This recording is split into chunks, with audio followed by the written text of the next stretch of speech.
Hi, is the organizers here already?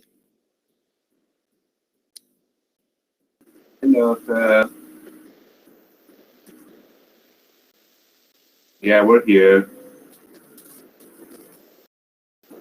Right. Just wanted to check. This is Andy here. Everything is okay because my colleague Johan will be sharing the slides.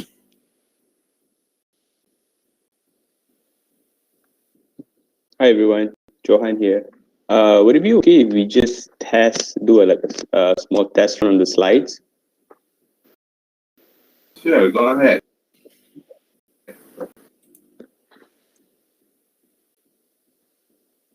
Good morning, Mr. Andy. Hi. Can you all see me? Just to check my video if it's all okay. Yes, it's clear. Yeah. I like your background. Thank you. Okay, LCC. Okay, can everyone see the slide? Yes, it's quite clear. Yes. So how are we starting? Is there someone who will do a short introduction first before I begin? I will do the introduction. All right, great. So we are starting at 10, right? Yes. Right, okay. So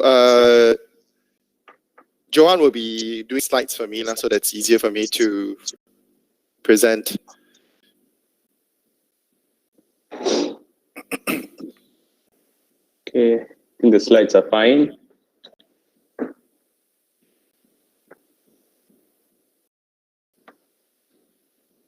Maybe we are going to for 5 minutes more. Sure, no worries.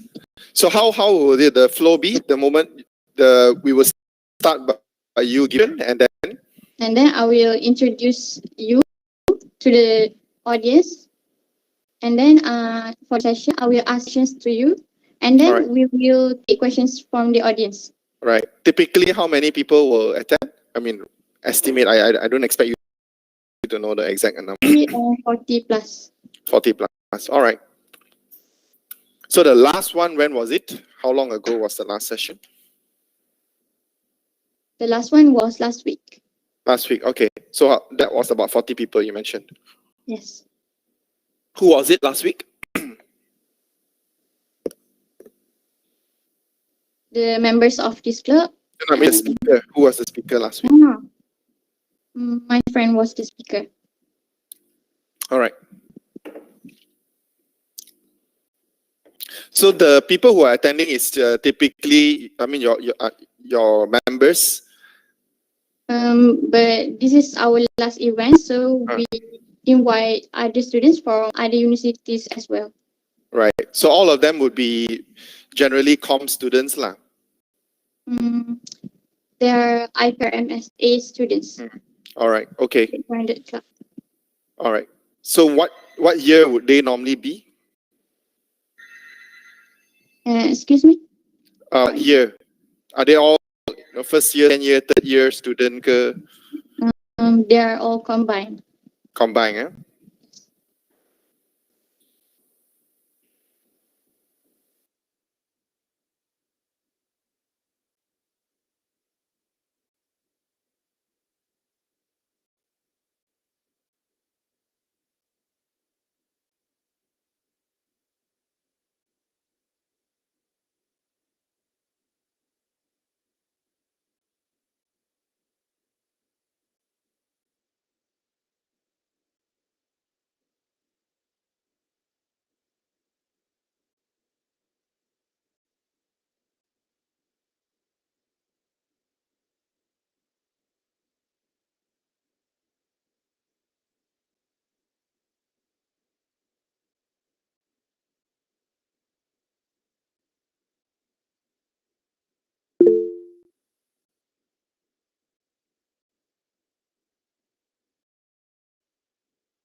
Ladies and gentlemen, Assalamualaikum warahmatullahi wabarakatuh. Good morning. Welcome to the Magnificent 7 Communication Series, a plus factor to gain industry insight. We would like to extend our warm welcome to our guest of honor, Yang dihormati Mr. NDC, Founder and Managing Director, our guest speaker for today. Yang bersaha Dr. Siti Zanaria binti Haji Yusuf, Advisor of IPRSMA UNISA Chapter. Yang bersaha Siti Nur Syafiqah binti Zulkarnain, the President of IPRMSA UNISA Chapter. Yang bersaha Mr. Muhammad Nazri bin Abu Hassan, the Head of Program, as well as the lecturers and students. I would like to take a moment to recognize and thank all the lecturers, all the audience for attending this talk. My name is Wan Sabiha Auji bint Wan Sanazi, and it is my pleasure to be an MC for today. Ladies and gentlemen, before I proceed, may I invite everyone to invoke the Almighty God for His blessings, and may peace be upon our Prophet Muhammad Sallallahu Alaihi Wasallam. With that, I would like to call upon Mr. Muhammad Amar for the Dua recitation. Please welcome.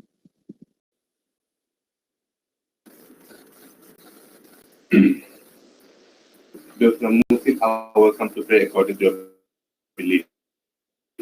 Al-Fatiha.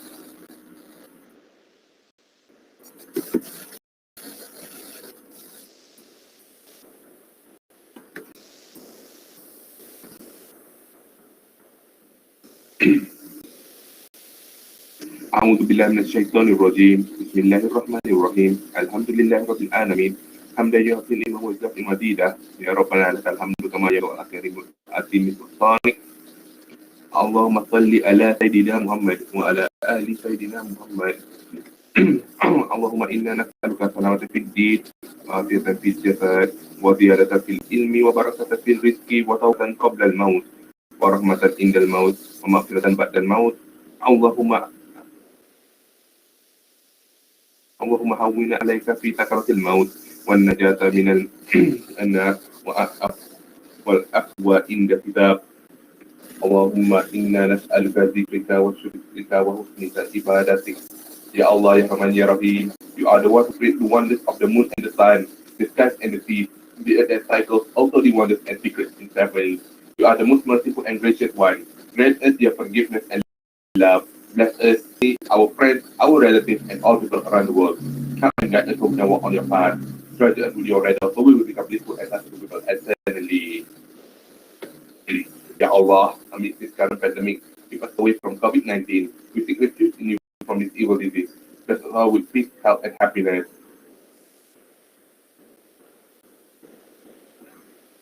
With that, bless our program today to our gathered effort to gain your rahmah.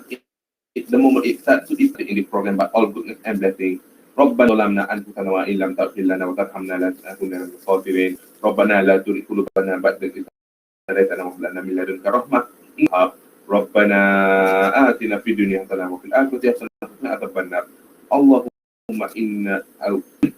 اللهم اغفر لنا ذنوبنا وكفر عنا سيئاتنا وتوفنا مع الأبرار.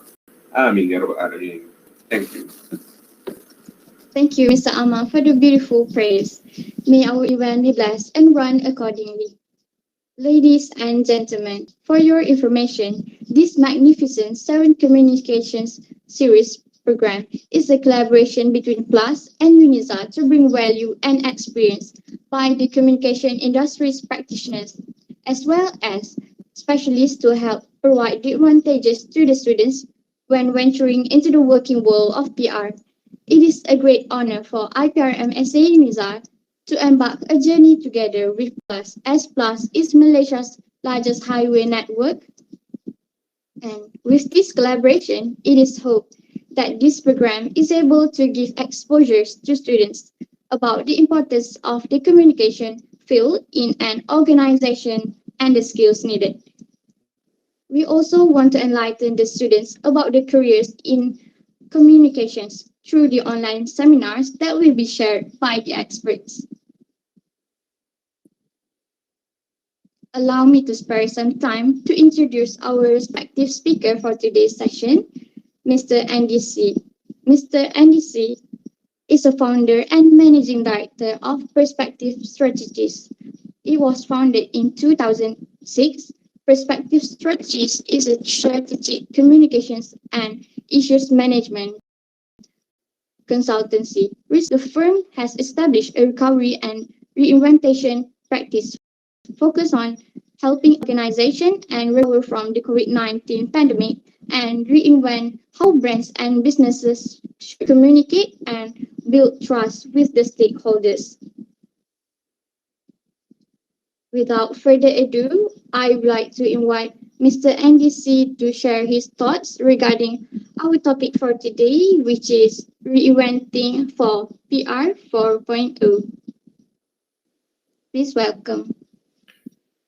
Thank you, Sabiha. Thank you so much for introducing me to everyone here. Good morning. I hope everyone's doing great.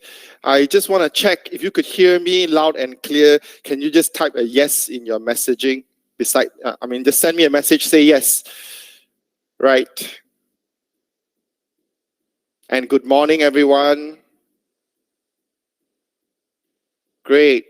Now, I'm going to make this very casual. I think ultimately it's going to focus on a knowledge exchange and exchange of experience and ideas. So while I will present some slides, essentially to sort of provide you an understanding of where or what I think how we're going to reinvent for PR 4.0, I would also allocate sufficient time to make sure that we spend a little bit time for you to ask me questions related to the topic, as well as any other questions that you may have.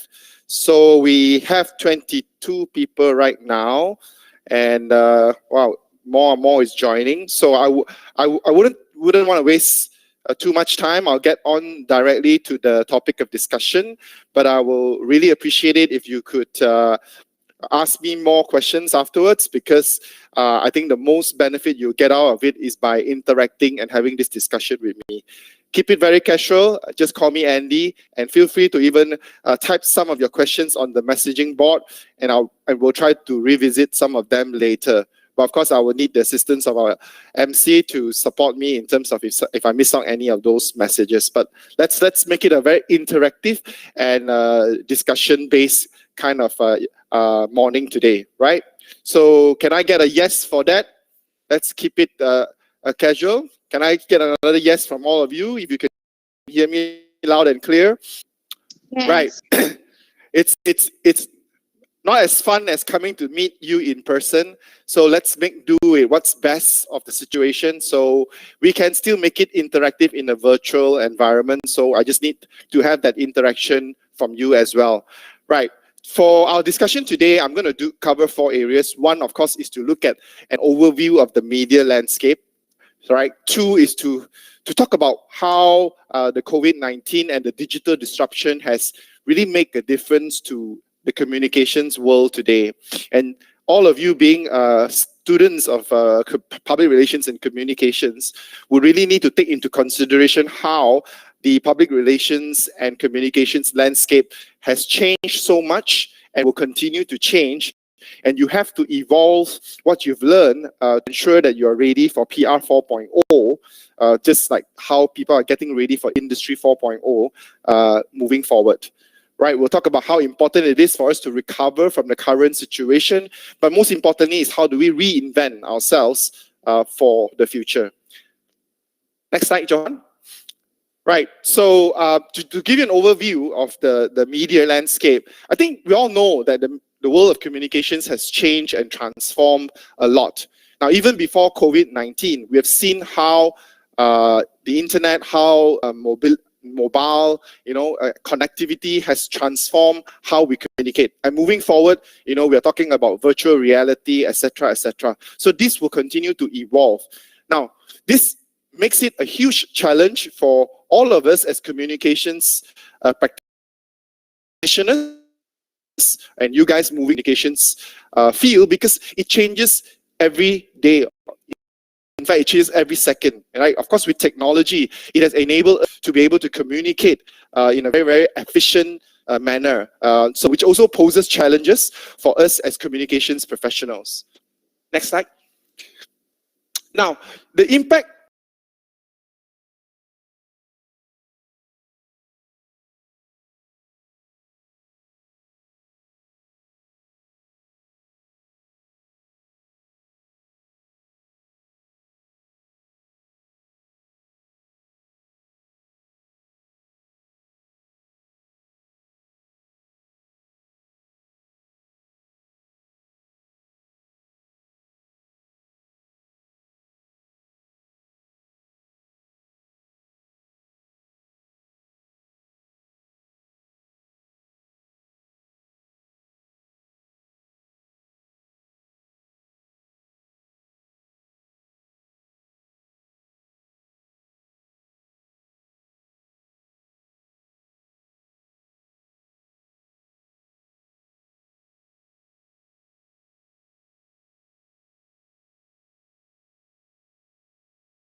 used to be seen as an alternative media, today it's the mainstream way of communicating.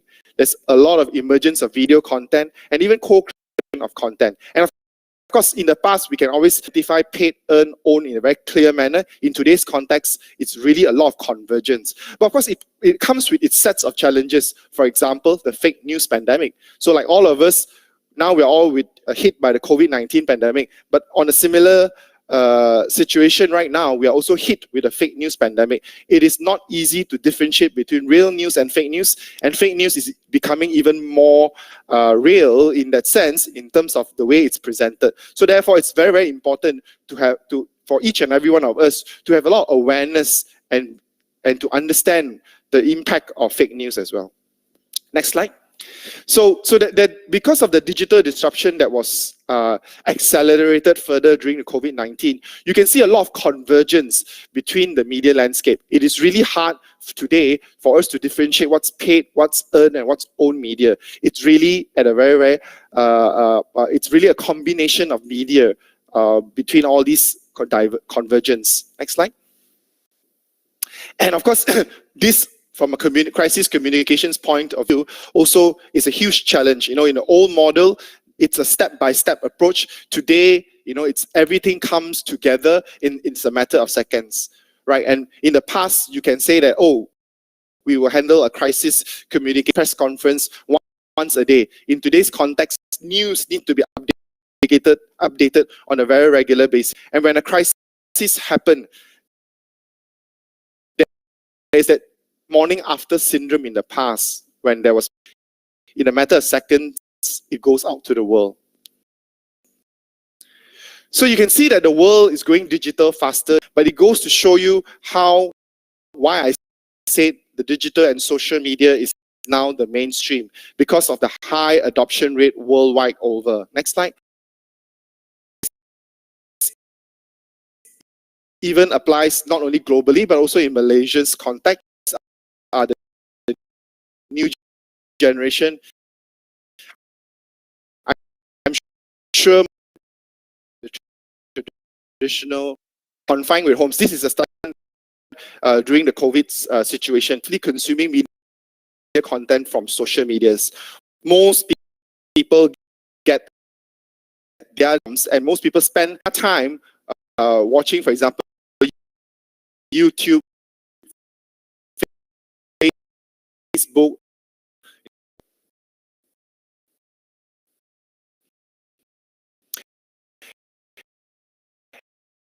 and this really show the digital happening right now. Next slide. And of course, there are social platforms.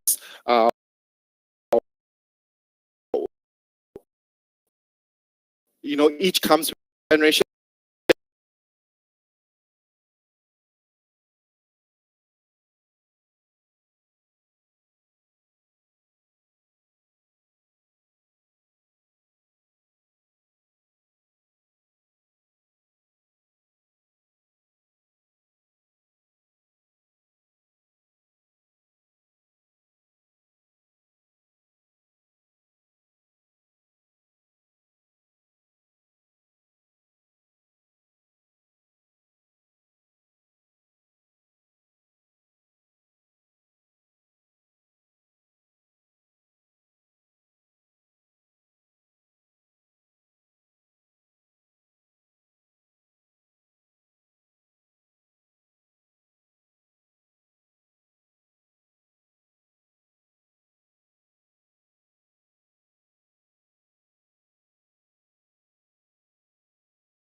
Next slide.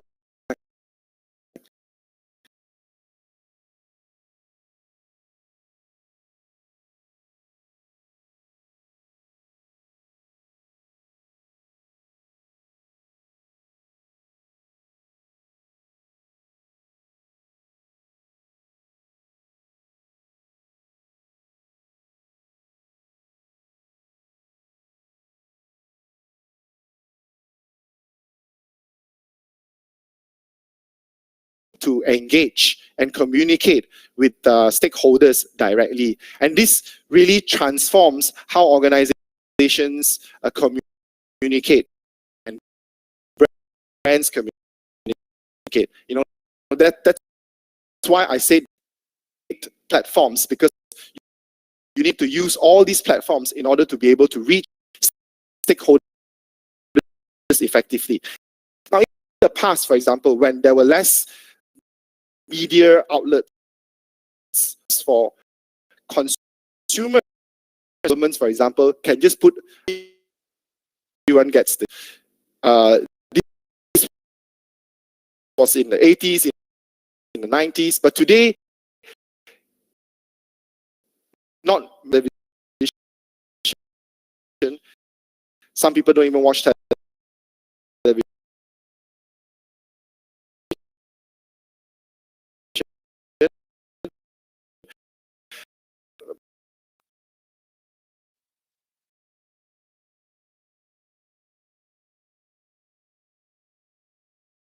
Next slide. With COVID-19 and this digital disruption that's happening right now, everybody's situation, but most importantly, also to reinvent themselves. There's very, very important, for example, the challenges that we are facing, resilience, but we need to I mean, it will never be the organizations in terms of how we're going to engage stakeholders, we communicate and do businesses with our consumers and stakeholders that we have with our stakeholders. Now, it's challenged with the digital disruption 19. So, for example, in the past, we can have face-to-face meetings. Now, it's a huge challenge. But it doesn't mean that we give up.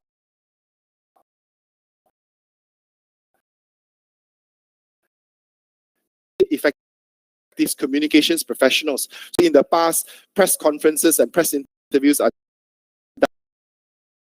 done a lot face-to-face. Today,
learn to sell via digital platforms. So digital is the way forward, and that's no doubts about that.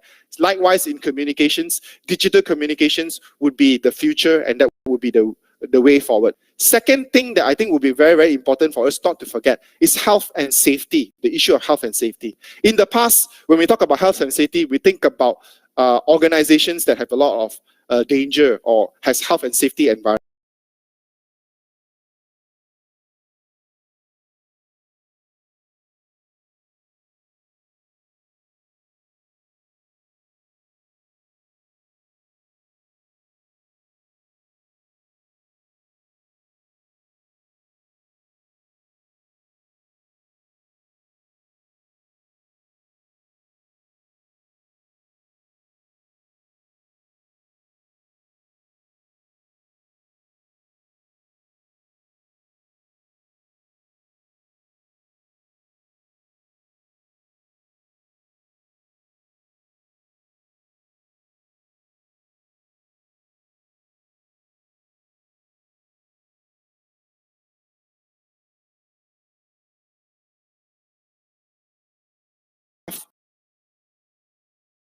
And safety is taken care when they do business with you. And that would be a very key important aspect of communication moving forward, right? So in terms of communications professionals, we need to ensure our communications about the health and safety of our brand and organization is pretty much taken into consideration in whatever we do. And that will be a key aspect of winning the communications marketplace moving forward. Next. And of course, when I talk about purpose-driven narrative, why do I think purpose-driven narrative is very important? I think post-COVID-19, the whole global economy has been sort of rewired. And PR 4.0 means that the brands and companies that will win over consumer would have an authentic and purpose-driven narrative. I think after this situation that we are all faced with, it's a wake-up call for us that it's about doing more with less. Things and issues like sustainability, about planet, people, and profit, which is now a very, very important aspect of any company's looking into engaging in. And of course, the nation's SDG, for example. And these are things that will be very key, important communication issues that moving forward will be key for us to reinvent our organization. Next slide. And I think most importantly, we need to change our mindset. Change our mindset in terms of how we communicate. And we need to move towards a growth zone. When we talk about it, in the past, when we talk about website, it's basically a reaction. We're doing it because we are fearful. Oh, we just need to do it to show how we can do it. The learning zone will be then we start to blog, we start to engage influencers, moving a step forward. Even social media and digital news outlet was a learning for a lot of brands and organizations. But the key thing here for us to reinvent for PR 4.0 or moving forward, how we're going to win the marketplace is when we focus on the growth zone, which is how brands and organizations can now start to look at co-creation of content with its audience so that there's that involvement and engagement with stakeholders. Next slide. So when I speak about it, let's look at, for example, the COVID-19 experience in Malaysia. As much as the government releases information to the public, the reality, no one party controls the entire narrative. For example, you can see in MCO 1.0 as an example. The Prime Minister delivers a speech. The DG of Health delivers a speech. But they do not fully control the entire narrative that's going on in the country. You will see people doing TikTok videos. You will see people posting various social media pictures to support frontliners. And you will see, for example, people take up parts of the Prime Minister's speech and create characters out of it. Now, the entire experience shows that there's not one party that controls the entire narrative, but it's a co-creation of the narrative that was out there. And this showcases how effective it is. For example, during the MCO 1.0, the co-creation itself was the key to success in terms of the communication of the MCO 1.0 experience. So this is just sort of a case learning that I think will be very, very useful to showcase how important it is, the co-creation. And imagine if brands were to be able to co-create content with its target audience, it will get the involvement and support of each and every one of its stakeholders as well. Next slide. So to me, PR today and tomorrow, it's a journey that we're looking at that would move forward. So for example, in the past, PR is about, very passive in the past. It's about media exclusivity alone. It's about engaging only through media. It's a one-way thing to the stakeholders. Now we've moved even before COVID to a top-down, and a down-up. We expanded the communications universe. But moving forward, it's really about co-creation, co-active involvement. So in the past, stakeholders engage us if it's through the media. It's a very passive. They read what you tell them. With social media and platforms that allows people to comment when they read something, it's sort of an active involvement that they're able to comment and give feedback. But moving forward, it's beyond just active. It's going to be co-active, i.e. both the initial content creator will create future content with the audience itself. So there is no longer a very clear definition of who is the audience and who is the creator. It's going to be, today I am the content creator. Tomorrow my audience could be the content creator as well. And if we are able to master and champion that co-creation, we will be able to be very, very powerful in terms of moving forward when it comes to communications practice. So this is what I think is a very, very important aspect that I feel that's going to shape PR in the future, and that would be the PR 4.0 that I strongly believe that will be moving forward for us. And if we want to be successful PR professionals, it will be very, very important for us to be able to successfully deploy co-active creation of content with our stakeholders. Next slide. So I think moving forward, what we'll see is, if we're thinking about how we reimagine and reinvent for PR 4.0, you will see in a typical organization, it's going to be an inside out and outside in approach. Managing issues and all that is the outermost line of defense. What's going to make a brand successful? It's how it successfully, earn its reputation from the outside in, with reputation building strategies. And of course, most importantly, also internal communication is one key aspect that I think many communication professionals sometimes forget, that brands are built from the inside out. And this is where it's very, very important for us to also focus on internal communication as a key tool to build that whole communication environment. So that's why I always believe that you build a brand and you earn a reputation from the outside. Next slide. So with that, I didn't want, as I mentioned earlier at the beginning of my presentation, I want to spend more time having that interactive discussion with you all rather than me going through slides, which I'm sure your lecturers would do a better job than me if it's just a one-way delivery of slides. So with that, thank you very much. I would like to get questions from the floor, from the MC. Sabiha, would you like to take over? Maybe we can get the questions from the floor first, from the audience. In the chat box, can you see the questions? Yeah, it's all right. I saw one question. Do you think Malaysian PR landscape is ready to embrace PR 4.0? Anis, question from Anis. Anis, my answer to you is, were we prepared to embrace digital revolution before COVID-19? I mean, in the past, even hawker stores don't even have any, some of them, don't even have any digital platforms. Today, what you see that even the smallest shop will be on various digital platforms. People sell things on Facebook, etc., etc. I think it's no longer an option, whether we like it or not, but that's going to be the future. But what I'm trying to say here, however, of course, now PR 4.0 doesn't mean that the PR 2.0, 3.0 don't exist anymore. It will be there. It will run concurrently. But if you really want to have a game changer, if you really want to be the leader of the pack, then that's where I say PR 4.0 would give you that advantage or the market leadership. It doesn't mean the old way of communication don't exist anymore. Now, people have asked me very simple questions before as well. Oh, with all this digital disruption, will there be still print media? My answer to you is yes, but it will never be the same anymore. So for example, print media in the past was, wow, the only media. Everybody picks up the newspaper. But today, not many people will pick up the newspaper anymore. In fact, the majority gets their news on digital platforms.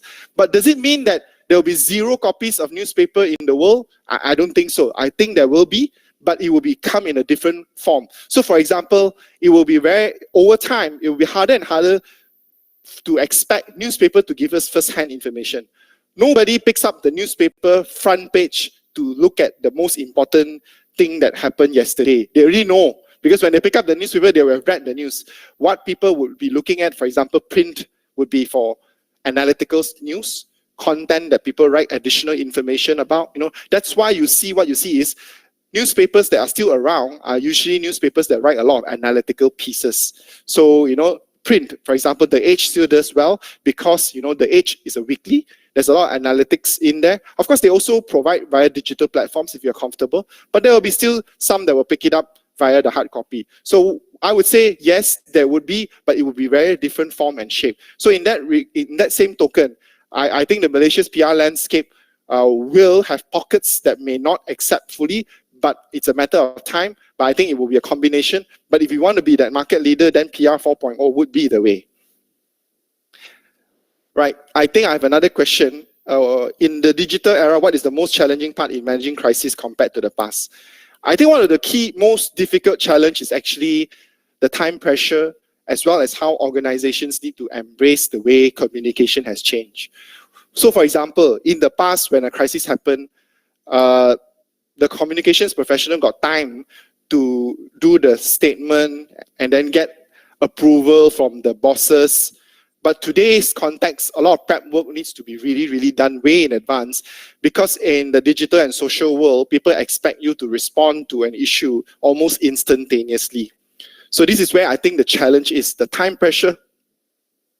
And also, in a way, organizations cannot hide, behind time to be able to respond. So organizations need to be very quick in responding. In a way, the communications professionals need to be able to reach the top management to get that communication message quickly done and respond in a very, very fast manner. So I think that's one of the key aspects as well in terms of managing crisis. And of course, another aspect would be, today, everything is quite open and transparent.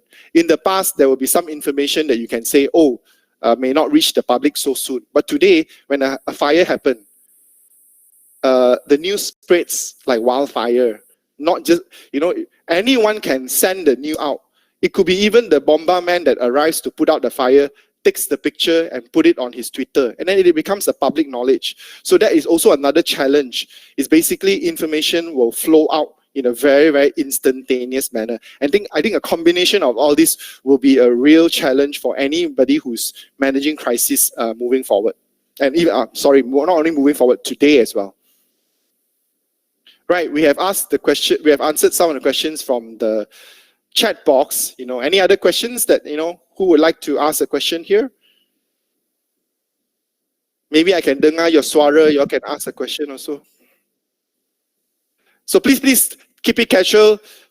Jangan malu nak tanya, and then, just call me Andy. For those who want to ask questions, you can open your camera and ask questions.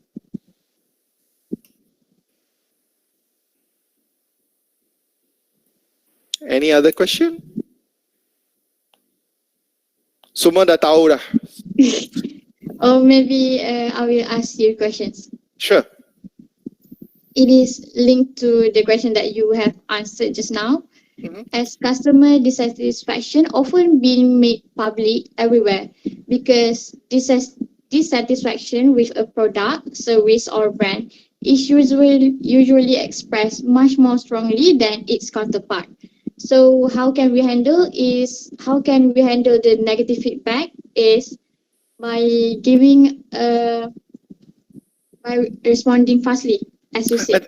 I think one thing that a lot of organizations and brands have a challenge in accepting, which I think many are slowly to begin to realize, in the digital and social world, because we are so engaged with the consumers and stakeholders, we should expect negativity in our platforms, because we are operating in a much more transparent environment.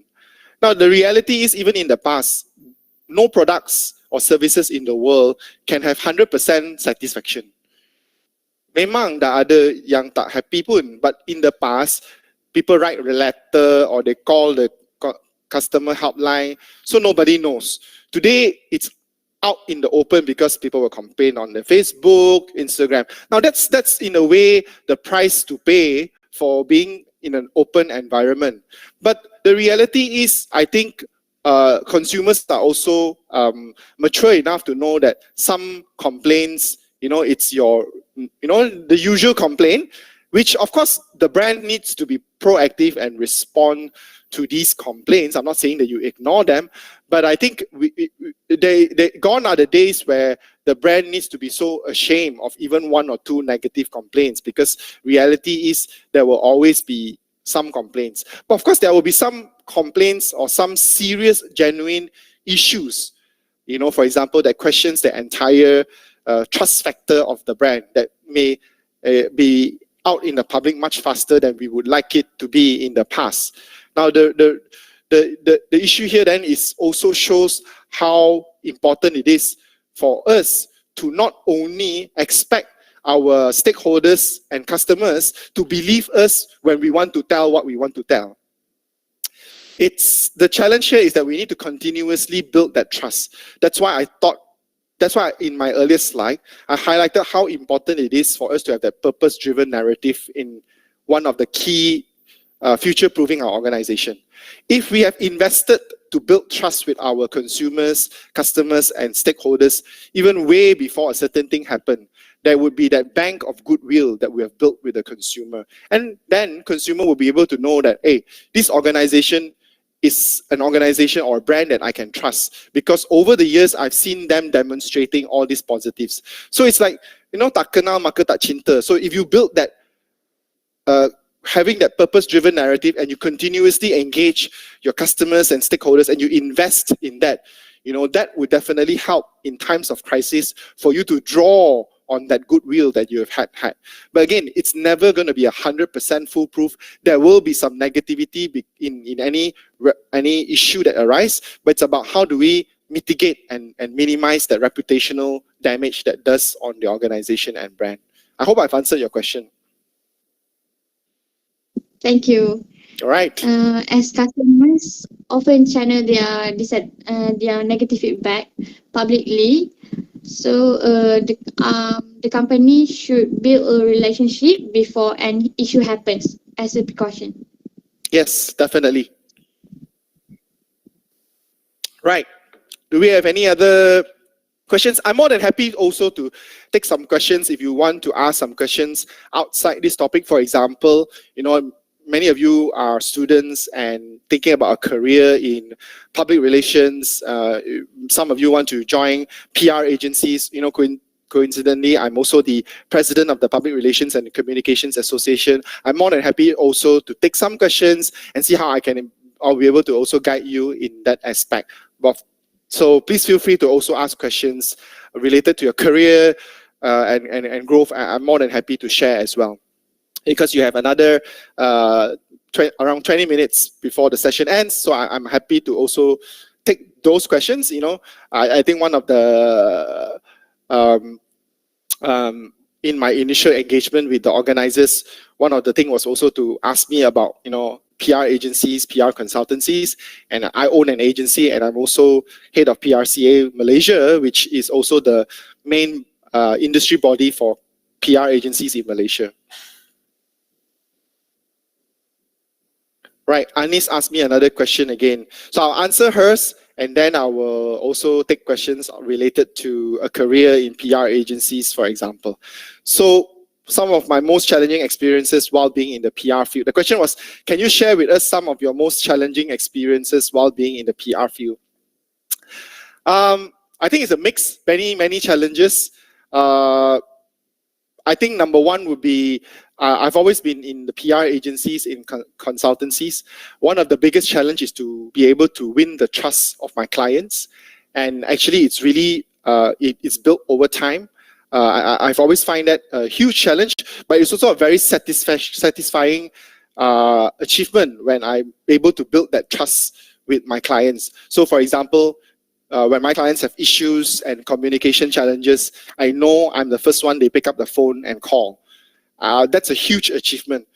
But it's also the huge challenge because it takes time for me to build that trust with them. And that will be one of the big challenge that I have always have, but I always felt the most satisfaction when it comes to that. Another challenge is actually one of the reasons why I'm coming here to talk to you.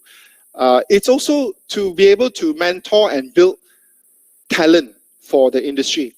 Now, I am an agency owner, and one of the greatest challenge that I can tell you that most heads of PR agencies or even heads of corporate communications tell me is to be able to find good talent to be part of the team and to build the company's reputation together. And then one of the reasons why I'm here today is to exchange that knowledge and experience with all of you, because that's a huge challenge that the industry is facing, but that's a collective responsibility between you and I to be able to share experiences. So likewise, in my organization, in my firm, one of the challenges for me to be able to effectively, provide that good learning and development environment for the staff. And that's where it's very, very important to have that continuous learning and exchange of ideas. That's a big challenge. And I also get most satisfaction when I see some of the people I help, build over the years succeed in their career, be it within my firm or after they leave me and join somewhere else. And that's also a huge satisfaction that I get. And I think these are a couple of challenges that I would like to highlight here. I hope I've answered that question. Right, so I have a question here from Najwa. What do you think about the job opportunity in the PR field for future graduates? All right, and what do you need to pay attention to if you would like to work in the PR field? I think a couple of aspects that you really need to look at. The PR field, in a very traditional sense, has no longer exists. Like I told you, the media has converged. So likewise, your skill sets need to change and need to adapt and embrace the future. Will you have a job? Definitely you have a job, but of course you need to keep up with the times in terms of how the PR environment and landscape has changed. Now, in the past, for example, a lot of PR practitioner focuses on purely how to write a news release, etc., etc. But the reality is today, PR and communication is much more than just writing a news release, for example. It has gone beyond that because storytelling is no longer just the news release, that's a very traditional one-way street communication. Today, it's about how do we tell our story, even in the form of visual content, even in the form of video content, even in the form of short messages. So it's evolving, and all these tools and all these skills that you will have will be very, very instrumental in differentiating you from another PR or another graduate, for example. And these are the skill sets that you need to acquire. So this is the PR field definitely has a lot of opportunities, but the PR field, as what you read in the past, has definitely changed so much that it's not the same anymore. So you have got to adapt your skill sets and expertise in order to stay ahead.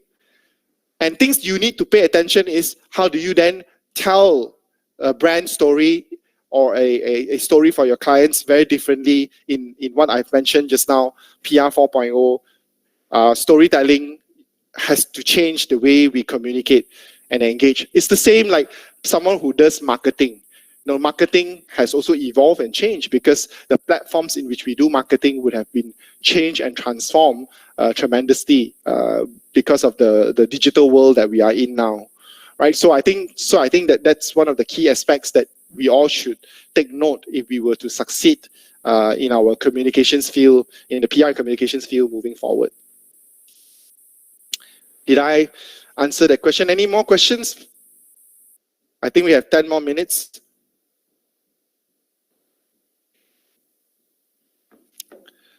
Shafika asked me again, does the PR 4.0 era meet the society's current expectation?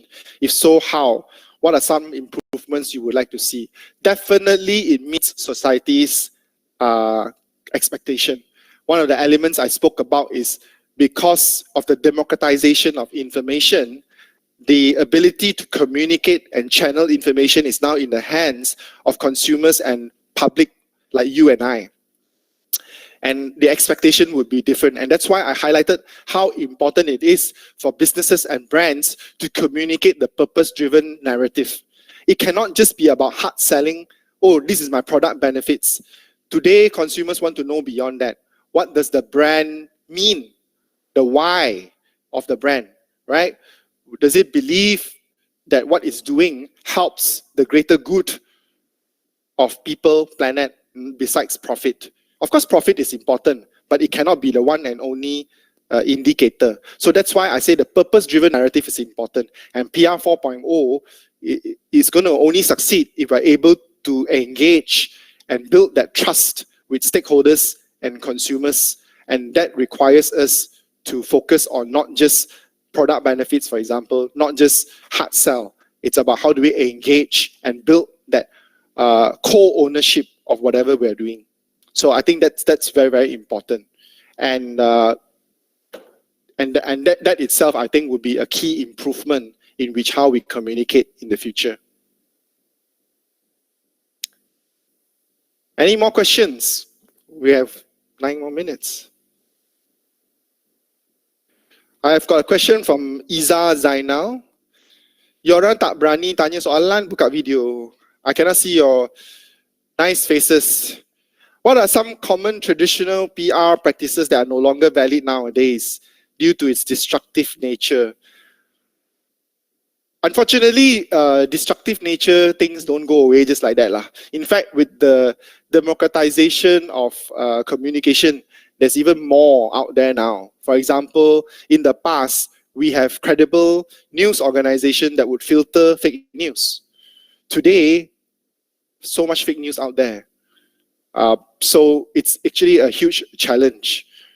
So in a way, the traditional PR where there's some filter or, you know, sometimes the word censor, which is a bit more negative, is used, has its pro and cons.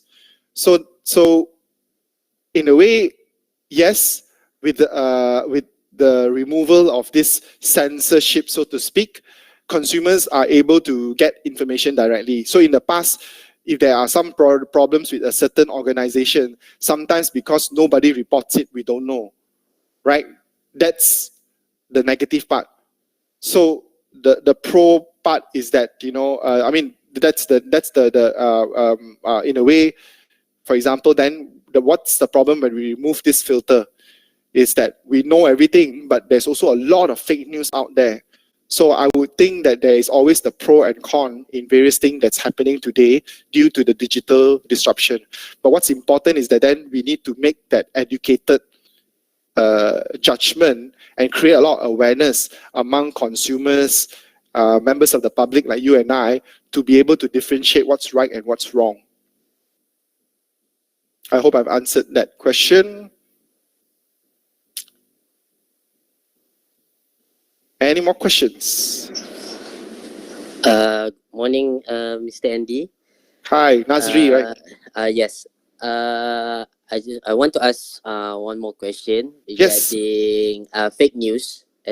What's your opinion on the fake news regarding vaccination program? As we can see that, let's say in Facebook, people are more persuaded looking to like messages like fake messages regarding about vaccine compared to, you know, the actual message. So what's your opinion and view on how we're going to tackle this kind of issues? Yeah, thank you, Nazri. Yes. I think fake news goes beyond just the issue of vaccine and pandemic, but of course it's also applicable.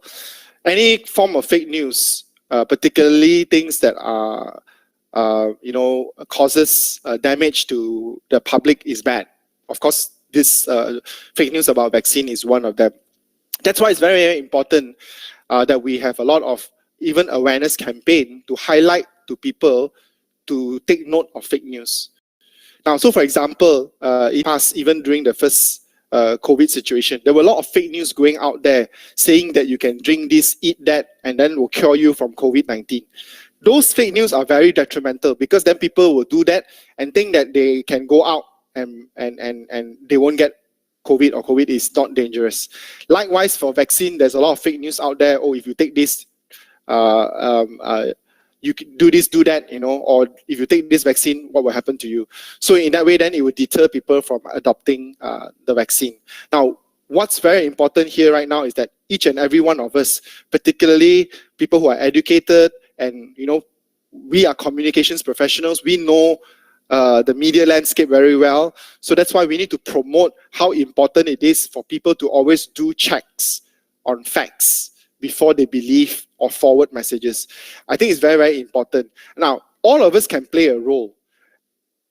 For example, in the past, I've gotten a lot of WhatsApp messages from friends who forward me all sorts of fake news, including vaccine and COVID news. I have actually made it a personal point to reply people who send me fake news and actually tell them, please don't forward this news anymore because this is a fake news. And sometimes I'll tell them, please check the source before you forward such news. Now, each and every one of us have to play that part. If we don't take that responsibility and if we also go and forward that fake news, we are actually compounding the problem. And that's very, very bad. And this is where I think each and every one of us have that social duty to help create awareness about fake news. And I think that will be one key aspect of it. And that's why you see the authorities are now promoting a lot of messages related to the vaccine, as well as to tell people don't spread fake news, right? Because, fake news is like wildfire. It goes very fast. And because of the ignorance of certain individuals who look at the fake news and believe it entirely, it goes even faster. So what we need to do is to educate and make people aware. And this is where also all of us need to educate people. For example, you need to read news and only 100% believe the news if it comes from a credible news source, right? Then we know that is not a fake news. So that's very important. So I think it's about the joint responsibility of each and every one of us to help prevent the spread of such fake news. So I think that will be very, very important. I hope I answered your question, Nazri. Yes, Mr. Andy. Thank you so much. Thank you. So in fact, this fake news issue is not just applicable to Malaysia. I was talking to a lot of my colleagues around the world. In fact, for example, in the US, they have launched a movement to actually raise awareness, about the fake news pandemic, so that people realize that, you need to get sources and news from credible sources. Refer to things that come from organizations and news organizations credible. Right. That's why I think it's very important for all of us as communications professionals to also support the credible institutions of news organizations. That because we know these are licensed and they are able to distribute news that are reliable. Now, it doesn't mean that we totally ignore the new and upcoming platforms. What I'm saying is that we also need to know that these news organizations, particularly the mainstream ones, are they because they are licensed and all that, they have an obligation to only release the verified sources and verified news.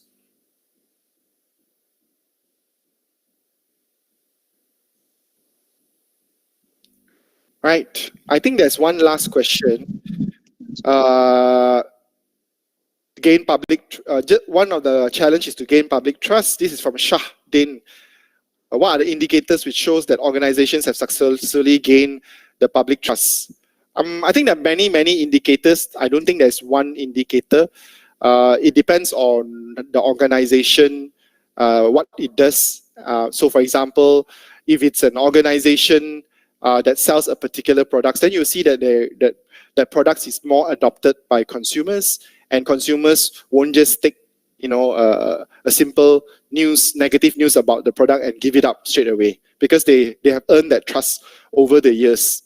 These are things that have successfully gained public trust, and it's built over the years. So for example, you will see that why a lot of people trust the quality of Japanese cars. Japanese brands. It's actually a years of gaining public trust through the demonstration of their reliability, in terms of their maintenance, low breakdowns. So then you also have like cars like Volvo who pushes the brand aspiration of safety. So that's why that sticks with it. And of course, they demonstrated it by continuously showcasing their leadership in the area of safety, for example. And then like Japanese cars, even like Lexus and Toyota, they continuously champion the reliability of their engine and so forth. I mean, that's why people buy their product. I mean, similarly on that aspect, people look at Apple as innovative and then they trust it to come up with the most innovative products, etc. I mean, there are many examples. Another example would be news organizations. Why people believe is, for example, they know that news that come from these trusted media organizations will be news that are verified. They don't put out fake news. They are not a tabloid to put out news that are just sensational. Then these are brands that have built that over the years. So then you know that these are the credible organizations that you trust. All right. Sabiha, over to you. We're 11 a.m. sharp. Yep. Do we have more time or we're good to go? Can I ask you one more question? Sure. What can we do to make PR available for small businesses, as they still need someone to handle the brand management and crisis communications, but they don't want to spend much? I think in a way, actually PR is more affordable today than in the past, because PR today means also the digital assets that a company owns. You need to help them manage. So for example, even small organizations need to manage their Facebook, their website, their Instagram, and this is where PR professionals have a role to play, because we need to help them manage the digital assets of even these small and medium-sized companies. In the past, it was harder because there was no platforms for small and medium businesses to engage and reach the public and customers directly. Today, it's available. And as PR professionals, like I said, we need to adapt and evolve as well. So one of our key role in the moving forward, obviously, is to also manage the communication assets of companies. And no matter how small a company you are, I'm sure you can afford a Facebook page and an Instagram page, for example, or even LinkedIn. Right, so these are available platforms. So in fact, I think PR is never as affordable as ever. It's actually now very affordable. And of course, as a business owner, he shouldn't be focused all his time to manage the Facebook page. He needs competent comms and marketing professionals to help him manage these communication channels while he focuses in doing other things. So I think there's a lot of opportunity there as well. I hope I answered your question, Sabiha. Yes, thank you for your informative answer just now. Sure. I shall proceed. Thank you very much, Mr. NDC, for the informative sharing just now. It is hoped that the vast knowledge that has been shared just now will be practiced for future use.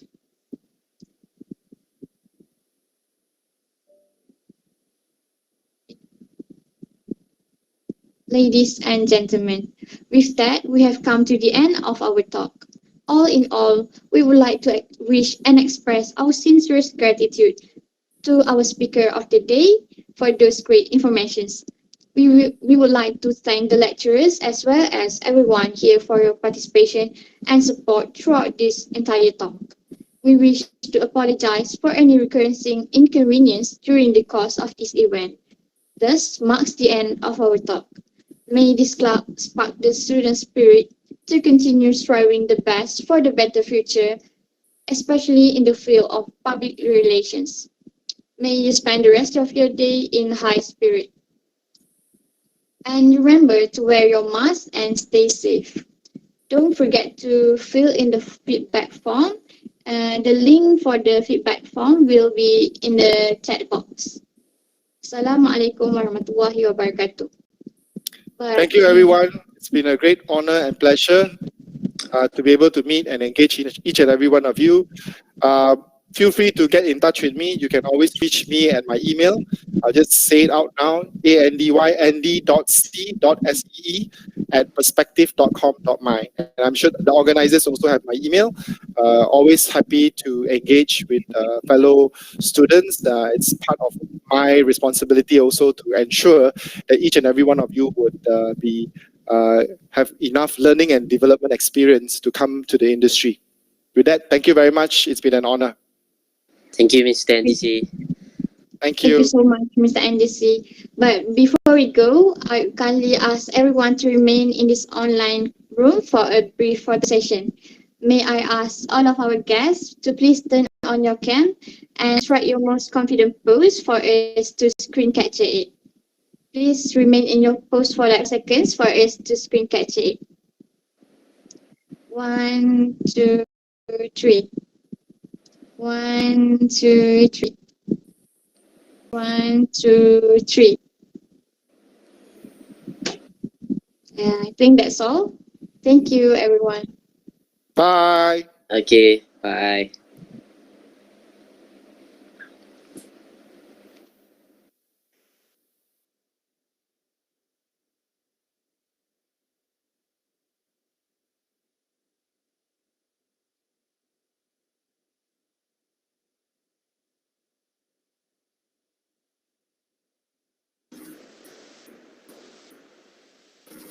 Okay, now what?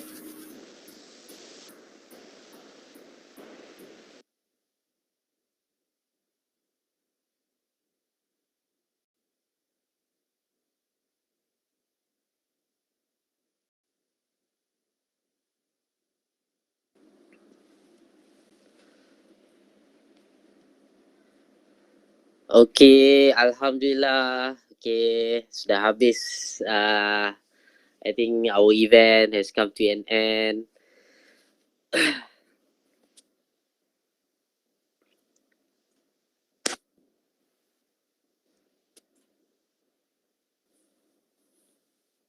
So guys, for